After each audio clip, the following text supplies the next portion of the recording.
You're listening to the Valley Labor Report with Adam Keller and Jacob Morrison.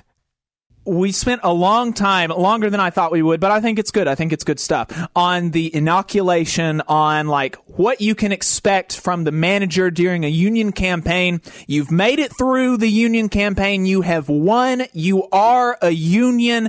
And now it's time to bargain your first union contract. Connor, what are some of the things that people can expect? So tying it back to kind of the whole campaign period and the inoculation piece, one of the things that you mentioned is that management often says there are no promises, there are no guarantees, that there's a give and take. One of the things that they often will say is that you start from a blank slate, which is basically trying to create the maximum level of uncertainty. That's not exactly true, because there is a status quo requirement after a union is certified that management can't change your working conditions, including reducing pay or, changing compensation, until a contract is negotiated. So they can't unilaterally just make things worse. They have to actually bargain with the union, and anything that comes out of that is going to be voted on by the members. So, this whole kind of idea of creating this uncertainty that something is just going to happen and it's outside of your control is trying to make you feel like, well, you're still going to have the same powerlessness you have right now. Whereas, the reality is, no, you have control over what comes out of the bargaining process, because you're going to be part of, creating what that agreement is going to look like. And you're also going to have the right to vote over what it looks like. So some of the things that I think show the level of power and input you have that you just don't have in a non-union workplace is any kind of contract or proposal that the union brings to management is going to be decided by the workers. There are a couple of different ways that you can do that. Unions are often going to immediately start surveying people about what they want out of a contract. That's a very standard way of doing it. Often you'll get employee surveys that are kind of thrown out by management, but everyone knows that those never actually lead to anything. Whereas with a union survey, you're collecting this information and it leads directly to what are we proposing to management. So that's one of the key ways in which unions give you the voice that management is only pretending to give you. And I think that's kind of a key distinction is your input is being solicited, but it's actually being listened to and is directly informing the entire process. And, unions will often do shift meetings or that kind of thing. They'll do, regular kind of one of the things that I personally like to do is to go building to building and actually talk to people like, what's making your job harder? What would make it easier? What are the things that you like, to try to get a sense of how do you feel about your workplace and what are the things that we can do to make sure that the good things stay the way they are and that the not so great things are improved. And so these are the ways that they kind of inform how are we going to put together the proposal. And then what happens is that on a technical perspective is the union says, look, we're going to negotiate, we're going to set bargaining dates. They'll create a bargaining team. Often the bargaining team is going to be elected by the membership. So you have a direct say in who's actually going to represent you in negotiations. And then they're going to sit down with management and actually start negotiating. Usually a union is going to bring a first proposal, though not always. And then, you go back and forth over proposals to try to reach an ultimate agreement. And once you have a sense that you have a tentative agreement, you bring it back to the membership for yes or no. If they vote yes, then, you move forward with it. If you vote no, then the union goes back to the bargaining table or may start thinking about doing something like a strike authorization vote. But ultimately, I think that the process is really on the front end. There's a lot of discussion. There's a lot of trying to get a sense of what the priorities are and what we need to accomplish and building consensus around that. And again, workers actually have a say in who's going to go to the bargaining table for them. So, you actually choose your representatives. You choose the people that you feel are going to represent your interests, and you get to decide what those interests are. So, I mean, that's kind of how the bargaining process kind of kicks off. Right. The bargaining committee in virtually all, maybe all, contract negotiations includes people from the rank and file, like actually people who are going to, maybe you or people that you work right beside on the day-to-day, they are going to be elected by their coworkers to actually bargain, sit across the table from the boss, and do these negotiations. And oftentimes they'll be sent for training on like how to do bargaining, like how contract language is written. Can you talk to us about some of those trainings that people can expect if they're members of the bargaining committee? Yeah, so I mean, a lot of what you're going to get is a lot of training on both process, just kind of making sure that folks understand how the bargaining process works from a legal perspective, but also, what makes a good contract? What are the elements of a contract that maximizes worker protection? What are things that, we do encourage? What are some proposals we may see that here are the reasons that we may oppose it? What are the ways that we can create the fairest kind of compensation structure for workers that we possibly can? I mean, there will be a lot of really in-depth training on both the process as well as, okay, we've gathered all this information about what workers are hoping to accomplish. What are the ways that we can actually put this into good contract language that we can enforce? And so that's very, very standard. Like every union is going to offer training for workers that are going to be involved in contract negotiations to help them feel confident that, okay, I understand what I've been told by the membership, and here's how I best accomplish that. So, it's not like you're just kind of thrown into bargaining with, a massive corporation or whatever. You have support from the international union or your local to actually train you on this is how it works. And then you have ongoing support from, staff. There are research departments that unions have that can help do corporate research on, big corporations or, just financials and that kind of thing. So it's not like you're just thrown into it. You have this incredible support network, which is going back to this whole idea that it's a business. That's what the dues pay for, is this support network that helps you bargain and enforce good contracts. Right. So, the workers are up front. The workers ultimately are deciding what happens, but there is a support network for them to help them on their own end approach that process from a stance of, knowing that I'm confident that I know how this works, that I know, what makes a good contract and what makes a bad contract. And then there's a huge kind of support network, whether it's organizers, researchers, whatever, to help them accomplish getting that good contract. Yeah, well, accomplishing getting the good contract, what do the negotiations actually look like? And maybe even what should they look like? Because there are some differences in how negotiations are done, and that's something that you and I've seen you really rely on Jane's work advocating for open bargaining. Maybe talk to us about that process. Yeah, so traditionally, and one thing I will preface this all with is that negotiations are not easy, and for the people that do it or for anyone. And I don't think that there's any use sugarcoating that. I don't think that should discourage people, but I think that people, need to kind of know what they're getting into up front because, depending on how negotiations are structured, we're talking some very, very long hours and some very, very stressful situations.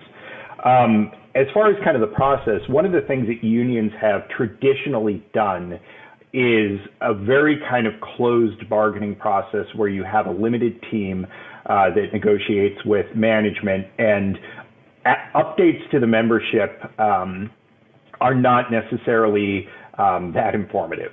And part of this is, a sense that the negotiation process is really kind of a closed process, that's what produces the best outcomes. It's really just kind of a philosophical approach to bargaining that I think there's a reason behind it, and there's a genuine belief, I think, among some people that it delivers the best outcomes for workers. But I think that what we've grown to see, especially over the past couple of decades, is that it really doesn't. And so you mentioned, Jane, in the Labor Center at UC Berkeley actually put out this report taking a couple of case studies from Unite Here, NJEA, the New Jersey NEA affiliate, so teachers and support staff, and then also the News Guild, talking about open bargaining. And the idea that instead of just a couple of people at the bargaining table, we're going to opt for big bargaining. And actually also there was a nurses union affiliate included in that. I think it was Massachusetts. And so the idea of big bargaining teams, instead of 5 people at the table, let's have 100 nurses at the table. Let's involve more people. Let's really kind of give the membership more of a direct role in the negotiations themselves. And one of the benefits of that is that, one, scares the hell out of management. So that's always fun, and it's also useful. But it also, I think, really kind of shows people what it takes to actually get the kinds of things that they want. The level of work and commitment and ownership over making that happen.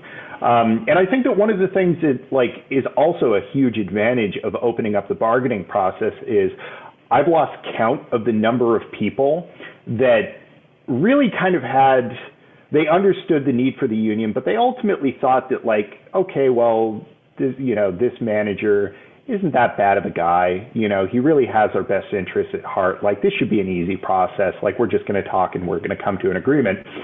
And then I think that they realize when the mask comes off at the bargaining table, what the real relationship there is between, what the real relationship between labor and management is.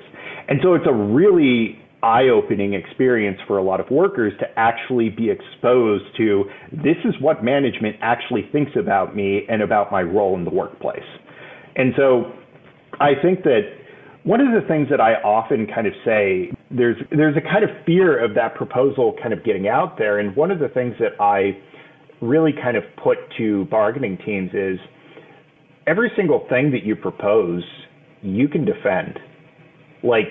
You can give this proposal to a person off the street and tell them exactly why it's necessary, why it's going to lead to, better schools.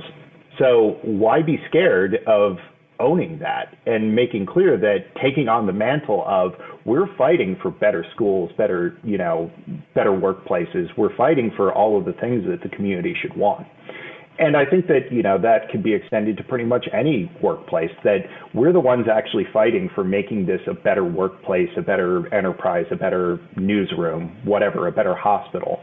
And so I think that instead of being scared about that kind of transparency, I think we should use it. And I think that Jane's, again, I really encourage folks that are, a little bit more involved in this work to take a look at Jane's report from the UC Berkeley Labor Center on big bargaining and how to use that to build power.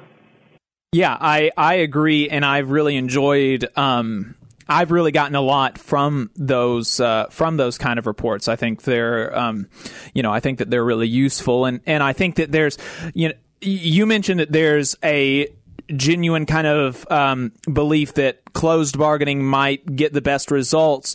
And on our end, I think there's an ideological belief that open bargaining is better, because I think that we have a that we have a commitment and we have a belief in the importance of and the good of transparency and democratic input and things like that. But there might be some, maybe wizened older, union heads, right, that maybe say that some of that is good to an extent, but too much can be a bad thing. And so they've got this ostensibly belief that they would say comes from reality or something, that, you know, a more closed process is going to result in better contracts. And so I think that report really is useful for people that are trying to push for more democracy and more transparency in their unions. And which is you know, as I'm saying this, I want to underscore for the non-union folks in the audiences that unions are still a fundamentally transparent and democratic institutions. Even the least of those are still much more democratic and transparent than any businesses or any workplace without a union. But, you know, some are better and more democratic and more transparent than others. And like Adam said, we haven't shied away from that. We have had interviews with the Unite All Workers for Democracy, the Reform Caucus, and the UAW, and we support that, and we support, you know, movements for more transparency and democracy in unions that have less of it. But yeah, is there anything that what do you think when you hear, you know, people that have kind of that more hard edge or something that they would say comes from reality and practicability about the need for like closed bargaining? I think a lot of it is really kind of recalibrating an understanding of where our power comes from.